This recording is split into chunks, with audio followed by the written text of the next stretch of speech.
Assalamualaikum warahmatullahi wabarakatuh. Saya Devi Nur Rahmawati, NPM 10000318012. Di sini saya akan mereview materi yang sudah dipelajari dari salah satu mata kuliah yaitu Farmasi Fisika untuk memenuhi ujian tengah semester Farmasi Fisika. Baik, kita mulai saja. Materi yang pertama dipelajari dari mata kuliah Farmasi Fisika yaitu tentang wujud zat, di mana wujud zat ini mempelajari tentang atom, molekul unsur, dan senyawa, ion, sifat periodik unsur, ikatan kimia, ikatan ionik, ikatan kovalen, ikatan logam, ikatan hidrogen, dan gaya van der Waals. Nah, di sini wujud zat yang pertama ini kita menjelaskan tentang diagram 3 fase ya. Nah, diagram 3 fase ini menunjukkan hubungan antara tekanan dan suhu pada sistem komponen air di bawah pengaruh tekanan dan suhu. Pada kondisi tekanan tinggi dan suhu rendah, maka zat akan berada pada fase padat.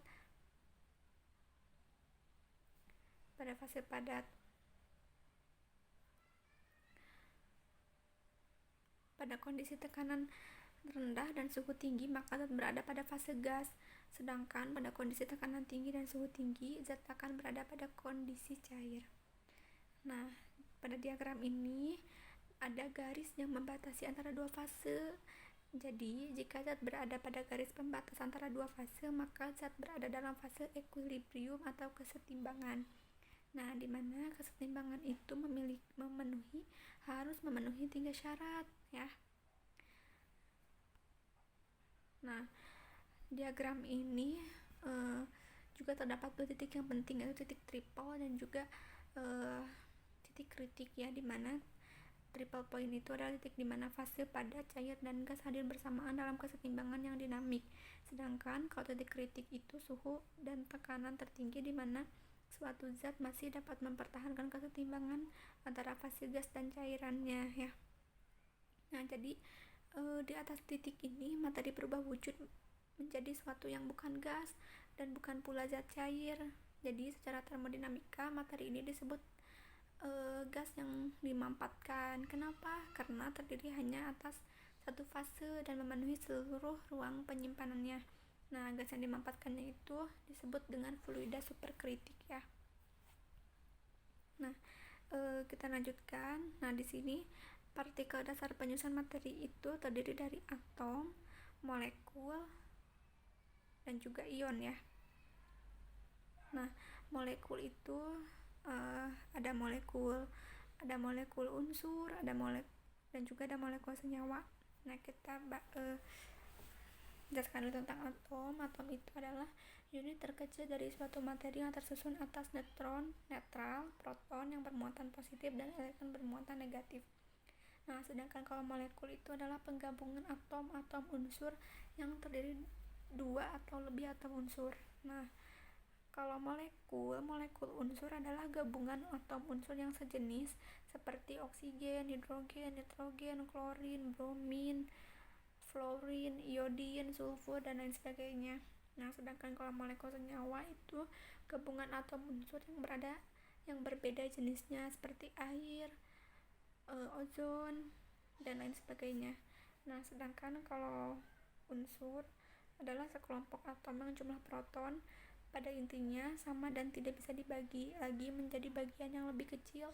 Contohnya itu oksigen, nitrogen, hidrogen, besi, aluminium, dan lain sebagainya.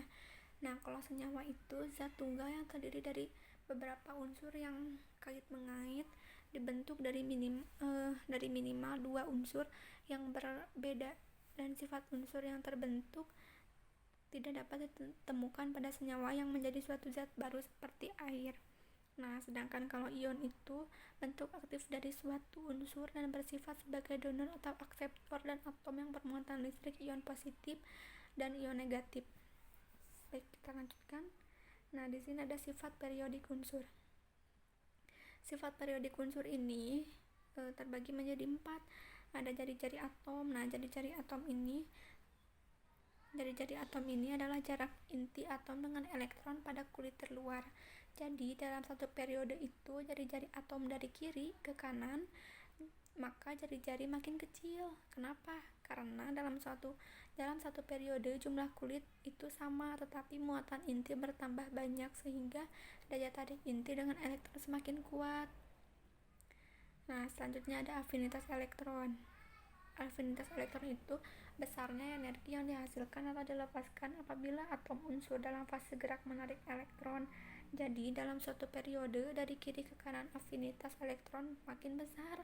Kenapa? Karena gaya tarik ini besar sehingga atom makin mudah menangkap elektron yang menyebabkan makin banyak energi dilepaskan. Jadi dalam suatu golongan dari atas ke bawah afinitas elektron makin kecil karena gaya tarik inti makin lemah ya, maka atom makin sulit menangkap elektron yang mengakibatkan makin sedikit energi yang dibebaskan. Nah, ketiga itu ada keelektronegatifan. Keelektronegatifan itu kecenderungan atom dalam menarik pasangan elektron yang digunakan bersama dalam membentuk ikatan. Maka semakin besar harga elektronegatifan suatu atom, semakin mudah bagi atom tersebut untuk menarik pasangan elektron ikatan atau gaya tarik elektron dari atom tersebut semakin kuat ya. Maka pola kecenderungannya sama dengan afinitas elektron dan mempunyai makna yang berlawanan dengan energi ionisasi. Nah, energi ionisasi itu adalah besarnya energi yang diperlukan untuk melepaskan satu elektronnya yang terikat paling lemah oleh suatu atom atau ion dalam keadaan gas. Dalam suatu periode dari kiri ke kanan energi ionisasi makin besar. Kenapa? Karena gaya tarik inti semakin besar energi yang diperlukan untuk melepaskan elektron yang terikat paling lemah. Jadi dalam satu golongan dari atas ke bawah energi ionisasi semakin kecil karena gaya tarik inti terhadap elektron pada kulit terluar makin lemah, maka energi yang diperlukan itu untuk melepaskan elektron semakin sedikit ya. Nah, di sini kita lanjut ke ikatan kimia. Ikatan kimia itu terdiri dari 3 jenis ikatan kimia, yaitu ada ionik. Nah, ikatan ionik itu suatu ikatan yang terjadi pada atom yang mempunyai muatan yang besarnya sama namun memiliki muatan yang berlawanan. Tanda ikatan ion itu terbentuk karena adanya gaya tarik menarik antara ion positif dan negatif. Nah, ion positif itu terbentuk karena unsur logam melepaskan elektronnya, sedangkan ion negatif itu terbentuk karena unsur non-logam menerima elektron. Maka ikatan ion terjadi karena adanya serah terima elektron. Nah, atom-atom ini membentuk ikatan ion karena masing-masing atom ingin mencapai kesetimbangan seperti struktur elektron gas mulia.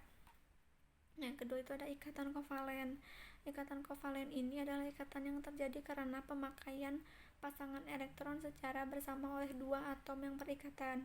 Nah, hal ini terjadi karena salah satu atom yang akan berikatan untuk melepaskan elektron terjadi pada atom-atom non-logam. Nah, sedangkan pembentukan ikatan kovalen ini terbentuk dari atom-atom unsur yang memiliki afinitas elektron tinggi serta beda keelektronegatifannya lebih kecil dibandingkan ikatan ion. Nah, terakhir itu ada ikatan logam ya.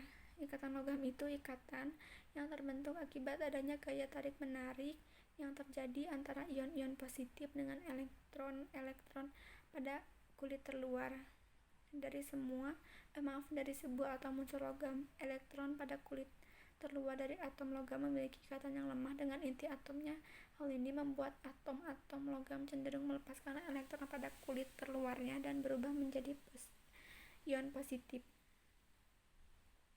Nah, kemudian di sini ada gaya ikatan molekul ya. Gaya ikatan molekul itu kita bisa lihat gambarnya di samping. Nah, gaya ikatan molekul itu terdiri dari ikatan hidrogen. Nah, ikatan hidrogen ini termasuk salah satu dari gaya antar molekul atau gaya van der Waals. Ikatan hidrogen ini adalah interaksi antar molekul yang sifatnya paling kuat. Ikatan hidrogen ini ikatan yang terjadi antara atom hidrogen dengan atom-atom yang memiliki keelektronegatifan paling besar seperti fluorine, oksigen, dan nitrogen. kedua ada gaya van der Waals. Nah, gaya van der Waals ini adalah gaya tarik-menarik antar molekul atau antar kutub ya. Dalam senyawa yang berdekatan kovalen, gaya ini merupakan gaya antar molekul yang sangat lemah mencakup interaksi dipol ya, dan interaksi dipol terinduksi. Nah, pada wujud zat bagian 2 kita itu mempelajari, pada wujud zat bagian 2 itu kita dapat membedakan wujud zat dari berbagai bentuknya, karena wujud zat itu memiliki kerangka. Pada saat tidak memiliki kerangka, maka dia akan membentuk gas. Jika sedang memiliki kerangka tetapi memiliki wujud tapi tidak raih ya, contohnya seperti pressure stove.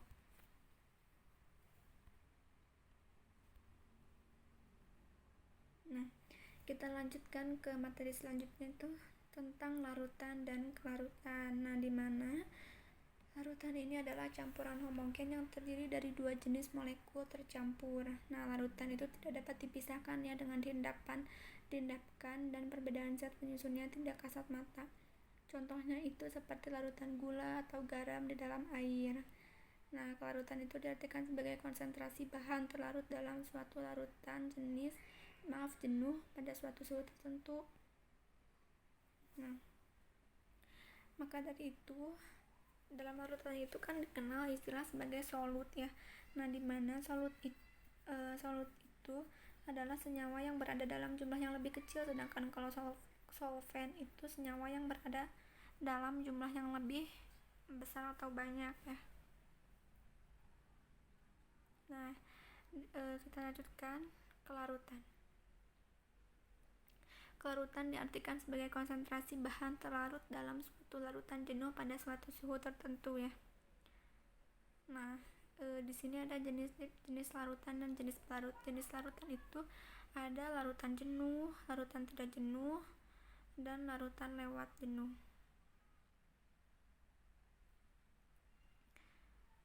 Nah, di mana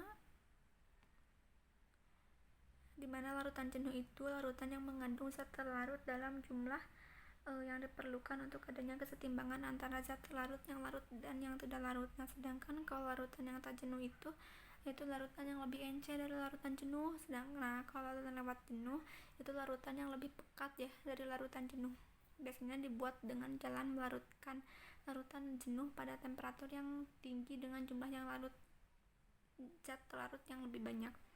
Nah, kalau jenis pelarut juga itu ada 3 ya. Ada pelarut polar, semipolar, dan juga non-polar. Kalau pelarut polar itu pelarut yang memiliki tingkat kepolaran yang tinggi dan cocok untuk mengekstraksi senyawa-senyawa polar dari tanaman seperti air, metanol, etanol, asam asetat, asam format, dan lain sebagainya. Nah, kemudian ada pelarut semipolar. Pelarut semipolar ini hampir tidak polar, bisa digunakan untuk mengekstraksi senyawa-senyawa yang tidak larut dalam pelarut polar. Nah, contohnya itu seperti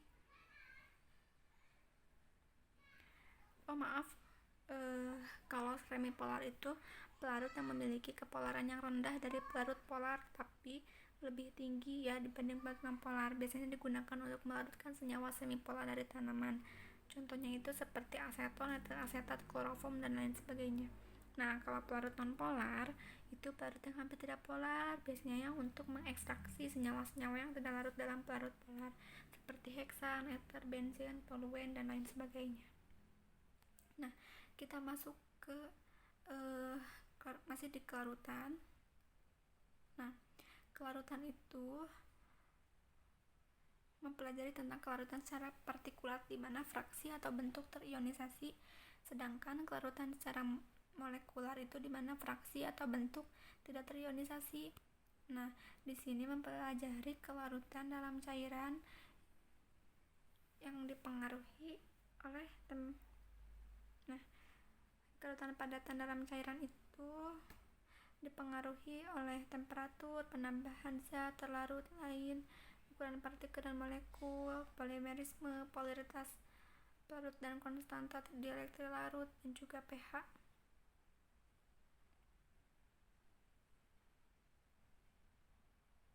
Nah, di sini temperatur Temperatur itu dapat meningkatkan kelarutan zat padat terutama kelarutan garam dalam air, sedangkan kelarutan senyawa nonpolar hanya sedikit sekali dipengaruhi oleh temperatur. Nah, sebagian besar garam memiliki kelarutan yang besar dalam air panas.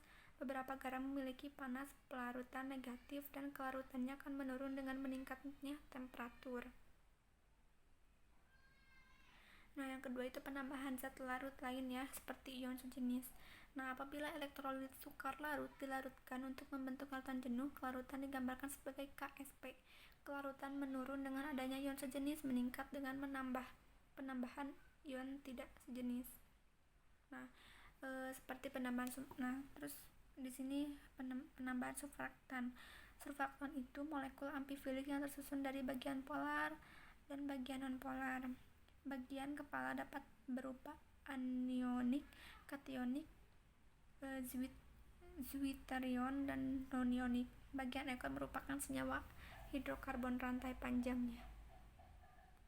Nah, pada konsentrasi rendah dalam larutan berada pada permukaan atau antarmuka larutan dan memberikan efek penurunan tegangan permukaan. Jadi pada konsentrasi di atas, konsentrasi misel kritis atau KMK membentuk misel agregat kolidal yang berperan dalam proses solubilisasi miselar. Nah, solubilisasi miselar itu suatu pelarutan spontan yang terjadi pada molekul zat yang sukar larut dalam air melalui interaksi yang reversibel dengan misel dari surfaktan dalam larutan sehingga terbentuk suatu larutan yang stabil secara termodinamika ya. Syaratnya itu konsentrasi surfaktan ya. Nah, yang ketiga itu faktor yang ketiga yaitu ukuran partikel dan molekul ya.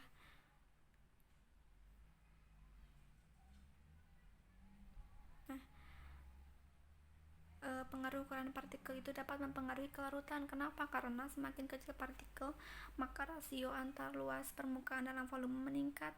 Meningkatnya luas permukaan memungkinkan interaksi antara solut dan solvent lebih besar.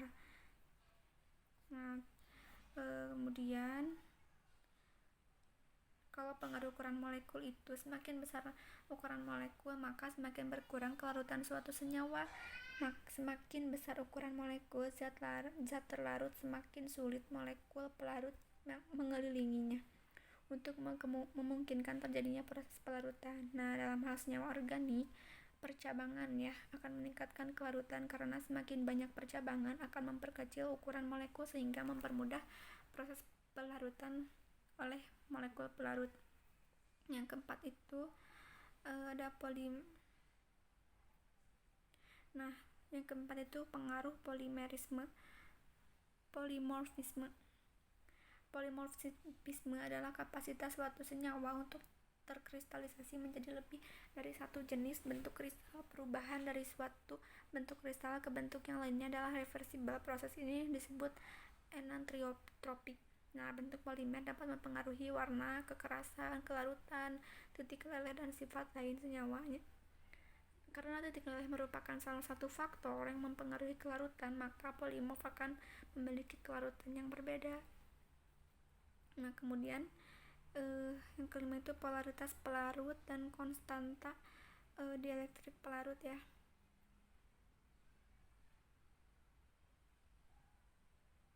Nah, pengaruh konstanta dielektrik pengaruh polaritas molekul pelarut itu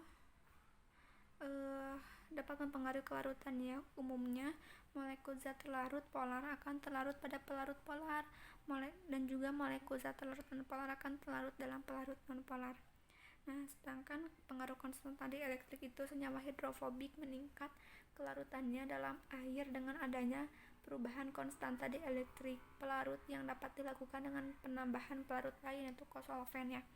Konstanta dielektrik dari suatu sistem pelarut campur adalah merupakan jumlah hasil perkalian fraksi pelarut dengan konstanta dielektrik masing-masing pelarut dari sistem pelarut campur tersebut. Nah, yang terakhir itu adalah pengaruh pH ya. Nah, dimana Kelarutan senyawa yang terionisasi dalam air sangat dipengaruhi oleh pH, sedangkan kelarutan senyawa non-elektrolit yang tidak terionisasi dalam air hanya sedikit dipengaruhi oleh pH. Peningkatan pH dapat meningkatkan kelarutan senyawa asam lemah dan penurunan pH dapat meningkatkan kelarutan senyawa basa lemah. Sedangkan di sini untuk penentuan pH terendah asam lemah atau pH tertinggi basa lemah yang masih bisa mempertahankan kelarutan dapat menggunakan rumus sebagai berikut. Nah, untuk asam lemah kita bisa dilihat ya rumusnya di sini. Nah, kita masuk ke materi terakhir yaitu kapasitas dapar. Nah, kapasitas dapar ini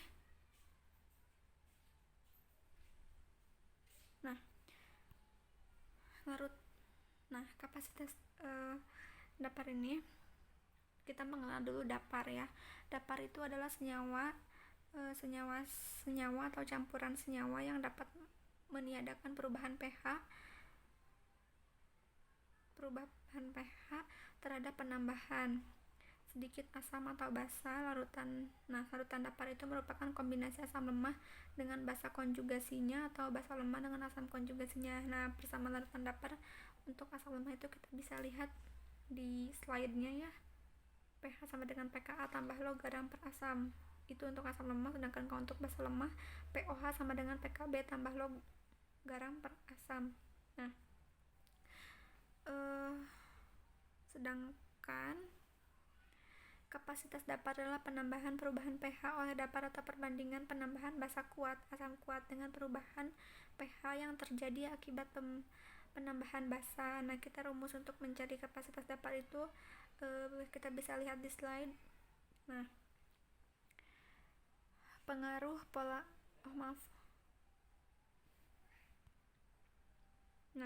kita lanjut ke larutan isotonis.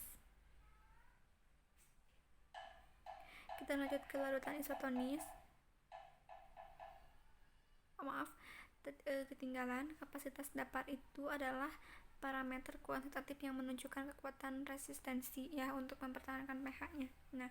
Sekarang baru kita lanjut ke larutan isotonis.